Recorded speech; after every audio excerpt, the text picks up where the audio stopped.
문자 보내는 방법에도 일종의 요령이 있어요. 요령. 아주 간단해요. 일단 아주 간단한데 뭐냐, 정보 어쩌다 광고. 자, 이 문자를 보냈을 때 효과를 몇 가지를 말씀을 드릴게요. 어디서 보험 얘기가 나왔을 때 나를 잃어버리지 않게 되면은 나한테 제일 먼저 연락이 오는 거예요. 저한테. 재밌는 게 이게 처음에는 좀 효과가 별로 없는데 몇 달 지나잖아요. 그냥 가면 갈수록 계속 효과가 있어요. 말하는 각자의 말투가 있어요. 각자의 말투. 문자에도 그게 묻어나와요. 또 마침 연락이 오게 되면 또 거기에 맞춰서 답변을 또 잘 하게 되면 또 고객들과 저희와 신뢰가 생겨가지고 보험 영업에 가속도를 붙여드립니다. 제임스TV와 함께 하시죠. 구독, 좋아요, 알림 설정까지 하셔서 제임스TV가 제공해드리는 성공하는 보험 영업 방법을 빠르게 받아보시죠. 자, 안녕하세요. 반갑습니다. 보험 영업 잘하는 방법의 제임스입니다. 자, 오늘은 고객님께 문자 보내는 방법에 대해서 말씀을 드리겠습니다. 고객님들께 문자를 어떻게 하나 보내느냐에 따라서 정말 그 문자에 하나에 감동을 받을 수도 있고 아니면 그냥 무슨 스팸 문자 처리할 수도 있고 그러는 거거든요. 문자 보내는 방법에도 일종의 요령이 있어요. 요령. 그거를 오늘 말씀드릴까 해요. 아주 간단해요. 일단 아주 간단한데 뭐냐, 고객님들께 문자 보낼 때는 광고성 문자를 보내시면 안 돼요. 철저하게 정보성 문자만 보내셔야 돼요. 정보성 문자. 그러면 광고성 문자를 보내면 안 되냐? 그건 아니에요. 패턴은 어떻게 되는 거냐면 정보 어쩌다 광고, 그 다음에 다시 정보 어쩌다 광고, 이 패턴으로 보내셔야 돼요. 이 패턴으로 보내셔야 되고, 그러면 이 정보가 어떤 거를 보내야 되냐, 이렇게 또 고민하시는 분이 계실 수 있는데, 여러분들이 지금 보험을 오래 했든 적게 했든 많이 알든 적게 알든 그거를 떠나서 그냥 여러분들이 아시는 것들을 하나씩 그냥 문자에 적어서 보내시면 돼요. 문자에 보내실 때 뭐 이름을 넣어야 되냐 말아야 되냐 이렇게 하는데, 사실 저는 지금은 단체 문자를 보내요. 이름까지 넣어서 지금 보낼 수가 없어가지고 단체 문자를 보내는데, 그래도 고객님들이 고마워하시고 반응이 있어요. 자, 이 문자를 보냈을 때 효과를 몇 가지를 말씀을 드릴게요. 첫 번째는 이 문자를 계속 보내다 보면은 고객님들이 이 설계사님은 그래도 열심히 하고 계시는구나, 잘 하고 있구나 라는 게 있고, 그 다음에 두 번째는 마침 어떤 보상과 관련된 거라든가 보험과 관련된 거에 대한 문자를 보냈는데 그런 일이 발생할 때가 있어요. 고객님들이. 그럼 거기에 관련해서 이제 물어보시려고 할 때가 있죠. 그러면은 그렇게 물어보다 보면은 계약으로 좀 연결될 때가 좀 많은 거고, 그 다음에 아무런 효과가 없는 것 같긴 하지만 그래도 매주 한 번씩 꾸준히 보내면은 그냥 그 자체로만으로도 좀 친숙해질 때가 있어요. 문자 내용을 보질 않아도 그 자체만으로도. 사실은 뭐 전화 한 통 해서 안부 전화한 효과까지도 사실상 볼 수 있는 거예요.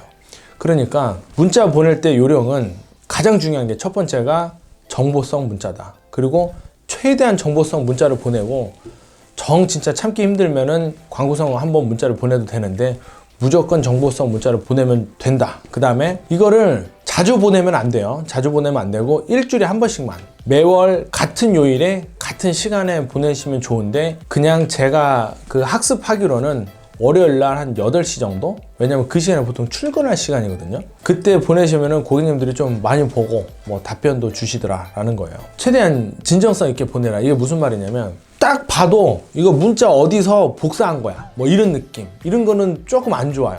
내가 직접 하나씩 이 쓴 느낌이 좀 들어가야 되거든요. 그리고 사람이 말하는 각자의 말투가 있어요. 각자의 말투. 문자에도 그게 묻어나와요. 근데 어디서 복사해가지고 나한테 문자를 보내면은 이거 굉장히 좀 어색해요. 이 사람이 아니라 딴 사람이 보낸 것 같은. 그래서 고객님도 좀 헷갈려해요. 그리고 또 어느 분들은 뭐 이런 거 복사할 바엔 나한테 왜 보내? 막 약간 이런 느낌도 있고 하니까, 어떤 좋은 내용을 발견하게 되면 그거를 자신의 스타일로, 자신이 원래 쓰던 말투로 그렇게 보내는 것도 굉장히 중요해요.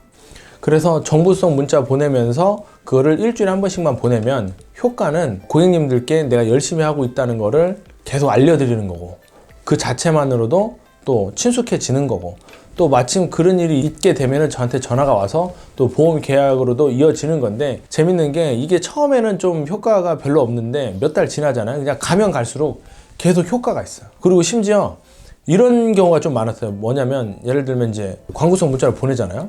광고성 문자를 보내면 뭐 치매 보험을 보냈어요. 그러면은 연락이 올 때는 치매 때문에 연락 오는 게 아니라 전혀 다른 것 때문에 이렇게 연락이 와요. 자녀 보험이라든가 연금이라든가 자동차나 운전, 이렇게 연락이 와요. 그 얘기는 뭐냐면, 여러분들이 보낸 문자를 이걸 광고로 인식하지 않고 정보로 인식한다는 거예요. 무슨 말이냐면, 정보를 그동안 계속 보냈기 때문에 이것도 정보다 생각하고 그냥 치매보험을 보냈지만 그냥 이 사람이랑 나랑 사실상 친숙해져 가지고 다른 문의도 막 계속 하게 돼 있어요. 근데 이거는 사실 해봐야 돼요. 안 해보면은 제 말을 좀 이해를 하기가 좀 어려운데, 요새 문자 같은 거 꾸준히 안 보내는 좀 경향이 있거든요. 특히 DB 사용하시는 우리 설계사님들, DB를 사용하시든 뭐를 사용하시든 그게 중요한 게 아니라 고객이랑 계속 접점을 만들고 친숙해지고 또 고객이 나한테 연락 오게끔 하는 게 굉장히 중요하거든요. 거기다 또 나를 잊어버리지 않게끔 하는 게 중요한 거예요. 어디서 보험 얘기가 나왔을 때 나를 잃어버리지 않게 되면은 나한테 제일 먼저 연락이 오는 거예요. 저한테. 다른 설계사한테 연락이 가는 게 아니라. 그러니까 평상시에 잘하는 사람한테 연락이 가지 평상시에 안 하는 사람들은 연락이 안 가는 거죠. 그렇게 보시면 맞고,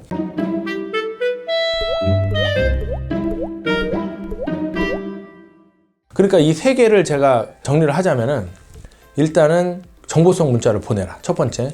두 번째가 일주일에 한 번씩 보내라. 같은 시간에. 세 번째가 진정성 있게 보내는데 여기는 말투조차도 내 말투로 써서 그렇게 보내셔야 된다. 이렇게 계속 하시다 보면 효과가 진짜 생겨요. 여러분들이 또 문자를 보내려면은 공부를 안 할 수가 없어요. 왜냐면은 매일 좀 똑같은 문자라든가 뭐 정보성 없는 문자 이런 걸 좀 보낼 수가 없잖아요. 그러면은 내가 어떤 문자를 보내지? 이걸 걸 연구를 하다 보면 또 공부도 하게 돼. 또 마침 연락이 오게 되면 또 거기에 맞춰서 답변을 또 잘 하게 되면 또 고객들과 저희와 신뢰가 생겨가지고 보험의 계약은 저희한테 좀 맡기게 되는 그 효과가 발생을 하는 거죠. 평소에 여러분들께서 잘 안 하시거나 하시더라도 잘 정리정돈돼서 하시지 않으실 수도 있어서 제가 고객님들께 문자 보내는 방법에 대해서 말씀을 드렸고요. 다음 시간은 다음 주제로 찾아뵙겠습니다. 감사합니다.